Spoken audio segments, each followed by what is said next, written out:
જય માતાજી મિત્રો, સ્વાગત છે આજના નવા વિડીયોમાં। આજે તારીખ છે 11/8/2026 ને સવારમાં બનાસકાંઠા જિલ્લામાં વરસાદી માહોલ જામ્યો હતો અને કેટલાક વિસ્તારમાં મિત્રો છૂટાછવાયો વરસાદ વરસ્યો હતો। તેની સાથે હવે આપણે દાંતીવાડા ડેમ ઉપર એક નજર કરીએ તો ઘણા બધા મિત્રોની કોમેન્ટો આવતી હતી કે દાંતીવાડા ડેમના તાજા અને લાઈવ સમાચાર લાવો। તો હાલમાં દાંતીવાડા ડેમની સપાટી 570 ફૂટે છે અને દાંતીવાડા ડેમની ભયાનક સપાટી 604 ફૂટ છે। અત્યાર સુધીમાં દાંતીવાડા ડેમ 26% ભરાયેલો છે।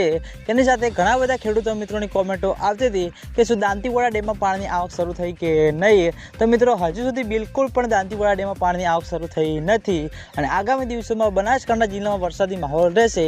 એટલે જેમ જેમ મિત્રો દાંતીવાડા ડેમના ઉપરલા ભાગમાં માઉન્ટ આબુ, આબુ રોડ, અંબાજી, દાંતા ત્યાં આગળ સારો એવો વરસાદ વરસશે અને બનાસ નદીમાં પાણીની આવકમાં વધારો થશે, પછી મિત્રો દાંતીવાડા ડેમમાં પાણીની આવક શરૂ થાય તેવું લાગી રહ્યું છે અને દાંતીવાડા ડેમમાં પાણીની આવક શરૂ થશે તો સૌથી પહેલાં તમને બધાને આ ચેનલ દ્વારા વિડીયો બનાવીને જાણ કરવામાં આવશે।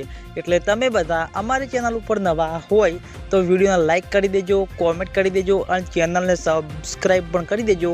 તો મિત્રો જય માતાજી।